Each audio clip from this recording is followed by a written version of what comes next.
Quand le président a fini de parler, pour moi, quand le président dit les prisonniers, je libère demain, il pensait que demain, ils allaient venir chez vous partir.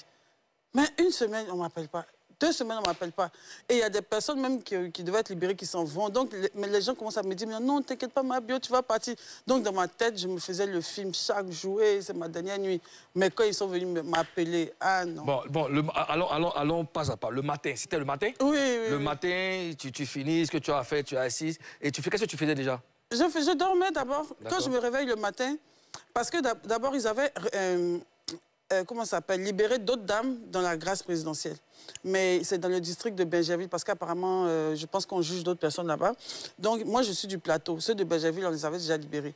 Donc, je savais qu'à n'importe quel moment, j'allais partir. Et souvent, quand j'appelais les gens dehors, ils disaient, on dirait qu'il serait libéré demain. Demain arrive, je ne suis pas libéré. Ah, on dirait samedi, il est sorti. Samedi arrive, je ne suis pas libéré. On dit, oh, toi, tu mens, tu as fait 1 an. Mais bizarrement, ce jour-là, je te jure, quand je me suis réveillée, je suis partie me tresser en même temps. Mais je sentais que j'allais partir à la maison. Tu sentais ça comment? Je ne sais pas pourquoi.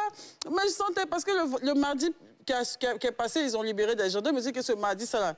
En tout cas, chaque mardi, je sais qu'il y aura de la libération. Donc, tu as été tressée. Je me suis tressée à 7 h du matin. Il est réveillé, la petite fille, elle dit, bébé, viens faire les rois gaz sur ma tête. Quand elle dit, ma bio, tu sors aujourd'hui? Elle dit, je ne sais pas, je ne pense pas.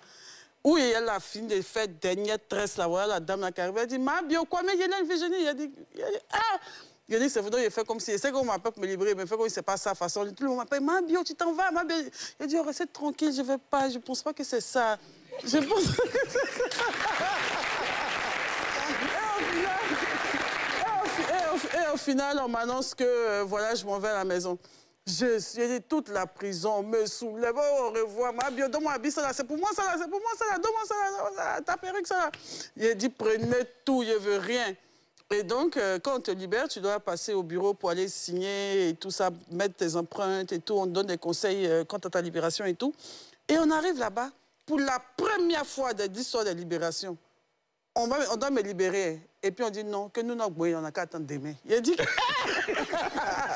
Je te jure. Pourquoi? Parce que ce jour-là, comme c'est la grâce présentée, chez les garçons, il y avait trop de monde à libérer. On était trop nombreux. Donc, les juges étaient déjà partis. Ils étaient déjà partis. Parce que c'est les juges qui donnent la permission qu'on sorte. Et ils étaient déjà partis. Donc, on dit, nous, on n'a qu'à partir demain. Il dit, c'est faux. Quelque chose peut arriver ce soir. Parce que je sais que sur les réseaux sociaux, ils vont dire que je suis sortie. Vous allez écouter ça. Vous allez penser que c'est moi. Il a dit, ça va créer pour me pardonner. Il est parti à la maison à cause de Dieu. On dit non, ma bio, t'inquiète pas. Faut mettre ton empreinte. Si tu as mis ton empreinte, ça veut dire qu'on monte, on descend demain, je t'envoie. Il dit ok. Donc il a signé, j'ai pas dormi. J'ai pas dormi de la nuit et le matin, bon, on m'a fait sortir. Et qui t'attendait à la porte? À la porte, déjà, il y a une dame qui travaille là-bas, que je salue au passage, Maman Bintou. Maman Bintou, qui est elle va prendre sa promotion même bientôt, qui est une dame de l'administration pénitentiaire, qui m'attendait avec sa famille, ils vivent là-bas.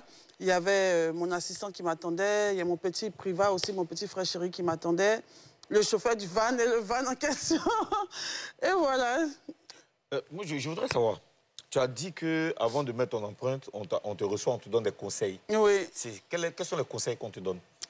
Bon, c'est des conseils sur la ligne. Bon, c'est pourquoi on est là. Genre, le délit pour lequel tu es là, c'est sur ce délit-là qu'on te donne des conseils. Il ne faut plus faire de tontine. Voilà, et tu es une personne, tu es connue. Il ne faut plus te mettre dans ce genre de choses-là. Et quand tu vas sortir aussi, voilà ce que tu peux dire, voilà ce que tu ne peux pas dire. Ce genre de trucs, quoi. D'accord. Mimi? Là-bas, tu t'es forcément fait des amis. Hein. Oui, beaucoup. Est-ce que quand tu partais, tu as eu ce pincement au cœur de pouvoir les laisser là-bas? De ouf, de ouf. J'ai même pleuré de les laisser parce qu'il y a beaucoup de cas là-bas qui m'ont touchée et puis je me suis familiarisée avec eux. Et quand je partais, même dans leur regard, je sentais... Et à chaque fois même que quelqu'un se libère de la prison, tu sens les autres un peu tristes, du genre à comme mon tour et tout ça. Donc même trop t'exclamer ta joie, c'est un peu gênant de le faire.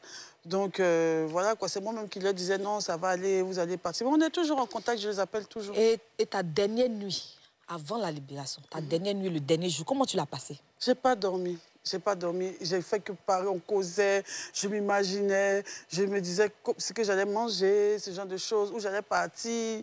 En tout cas, dans ma tête, je voyais derrière le truc, quoi. Il me disait comment les gens... Comment les gens vont le prendre? Est-ce qu'ils vont m'insulter? Est-ce qu'ils vont m'aimer? Je ne sais pas, je disais ce genre de choses dans ma tête. D'accord. Ozone, qu'est-ce que tu as fait en premier quand tu es sorti de prison? En premier, j'ai remercié Dieu, j'ai prié d'abord.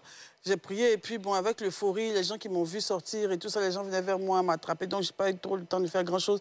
Mais je suis allée à la mer.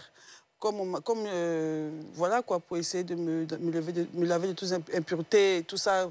J'ai vu beaucoup de gens partir en prison, hein, ils ont fait ça, donc je me suis dit que je dois faire aussi. Avant de partir à la maison, toucher mes enfants, je voulais quand même... Là. Oui, donc je voulais quand même aller à la mer, parce que c'est symbolique. Donc c'est ce que j'ai fait. C'est quoi t'as jeté là? Ma robe de prison, là. Mais c'est resté, est-ce que c'est parti? C'est parti. Il y a un gars qui a mis dans un commentaire, il dit, moi, bien ici au Gabadon, j'ai vu ton habit là dans 22 poissons. Dans quoi? Dans 22 poissons. Dans 22 poissons. Alors, Mabio, aujourd'hui, tu es libre. Oui. Qu'est-ce que tu retiens de cet épisode de ta vie? Je retiens que Dieu m'aime énormément. Je retiens que Dieu m'aime énormément, c'est-à-dire que tous ces événements pouvaient ne pas se passer, que j'allais partir de décadence en décadence et que je n'allais pas réaliser la chance que j'avais et que je n'ai pas su tenir et tout ça. C'est comme une deuxième chance. La prison c'était dans mon destin, je pense. Je pense que c'était dans mon destin. Voilà, ça salit l'image. C'est vrai que ce n'est pas joli à voir, mais c'est toujours un tournant fort dans l'histoire de quelqu'un. Quand tu as une grande destinée, il n'y a que des grandes choses qui t'arrivent. Quand je fais quelque chose qui est bien, ça résonne fort. Quand je fais quelque chose qui est mal, ça résonne forcément fort également. Donc, je sais que je vais me reprendre et que je vais remonter la pente et tout ça sera très, très, très derrière moi. Donc, pour rien comme ça, je sors de nulle part avec une femme pleine de problèmes que Dieu bénit du